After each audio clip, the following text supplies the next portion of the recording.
4 new head coaches for their league. This was all interesting, and this happened while I was away. So 100 days before we kick off, the USFL names their first head coaches. This was before I left, and then I was gone all last week, and there was no announcements except for it looks like Alabama is going to have that announcement soon. So this was January 6th. We're January 17th, and we've got 4 coaches. So Bart Andrews will be the coach of the Philadelphia Stars. Cool. Bart worked with the XFL, worked with the CFL. Congratulations to him. Mike Riley was part of the XFL with Seattle briefly, but never really coached there. He's supposed to be their offensive coordinator or something, but then he left for personal reasons. He's with the New Jersey Generals. Okay, cool. Then we have Todd Haley of my Tampa Bay Bandits, the best team in, and I liked Todd Haley, and I thought that he would have done a good job in the NFL as a head coach. I was kind of surprised it didn't work out for him. So giving him an opportunity in Tampa Bay is exciting. Todd Haley was named. And then Kevin Sumlin, the Houston Gamblers, he was also named coach. Now, during all of this stuff going on, and we had the announcement on Colin Cowherd, which, let me just say this, my friends. And I would love to in the future to have a daily sports show and we talk about XFL, USFL, CFL, all football and not, but come on, man. Listening to Colin Cowherd whine about Baker Mayfield. The last time I put on Colin Cowherd, when he announced the teams, he was whining about Baker Mayfield there. Is it like a analytics generated content? And this is why I think sports talk, especially on the national level, is just so terrible because that's all it is. Aaron Rodgers and Baker Mayfield, that's all he's talking about. Like, dude, there's basketball games going on. Nothing's really going on with baseball. You can talk about soccer, talk about anything, but just this top level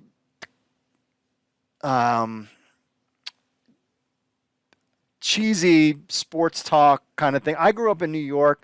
I grew up listening to WFAN all the time. And that was just New York stuff. And they had callers in and stuff. And that's what I like about our show is because we're one of the few podcasts that actually, I want to interact with the audience. You guys probably know some of this stuff better than I do. So, and that's what makes it fun and interacting with the audience and having audience members. But this other kind of sports talk show stuff is just kind of, I just find it intellectually not stimulating at all. And I would listen to it if it was good. Now, here's the thing about this situation is there was a rumor or put out by somebody I believe worked for ESPN somewhere that Gene Chizik was one of the names and he was going to be the coach of the Alabama, the Birmingham Stallions. So this kind of came out, and then everybody was buzzing and had his name in there, and it had the other names too. And we were thinking on XFL News Hub with the writers and stuff is then Gene Chizik comes out and says, addressing the room this morning, I'm honored that the USFL is interested in me and the head coach, and we have had several discussions, although this consideration is a consideration, nothing has been finalized. Fact. So we're like, oh, okay. So were they just trying to get him signed and he wouldn't sign, so they had to pull a different name and they were making things as they go along? Is that why he's droning on and on and on about Baker Mayfield? Sound like he's got a crush on Baker Mayfield. It was so good dude, come on. And then it'd be an hour later and he's talking about it again. There's a new era in sports talk coming, and it is not that. That is the boring version of it. You have Pat McAfee, who's got a good fan base. He's different and unique. This is just kind of, I just can't take it. So now, fast forward, Gene Chizik returning to Tar Heels and not as head coach in the USFL despite rumors. So now he is going to his old stomping grounds. Mac Brown, head coach of the University of North Carolina, has decided to go with Chizik for the position. He's the defensive coordinator. Now has made some statements regarding the decision and added insight to just what the heck he's been doing since his last run. So he is now back in the college football. He is going to be a defensive coordinator for the North Carolina Tar Heels. So I don't know how his name got turned. Who knows what the deal is? Looked a little egg on the face for the USFL, but not really, because technically this was a leaked thing. So the person who leaked it clearly got it wrong.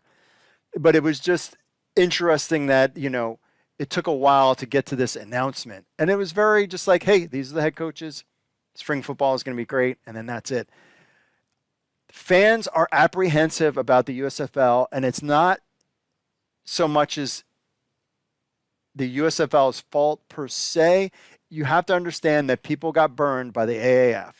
And I keep trying to remind myself is that the USFL is doing a slow build, not coming out of the gates like the AAF or XFL 2.0 era did, which I think maybe has to be that way. Either you're in or you're not. Slowly building it up I don't know if we'll have to see.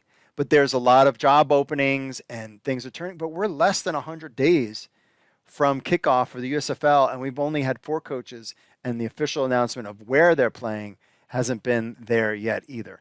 Makes you concerned, but but again, that makes you concerned.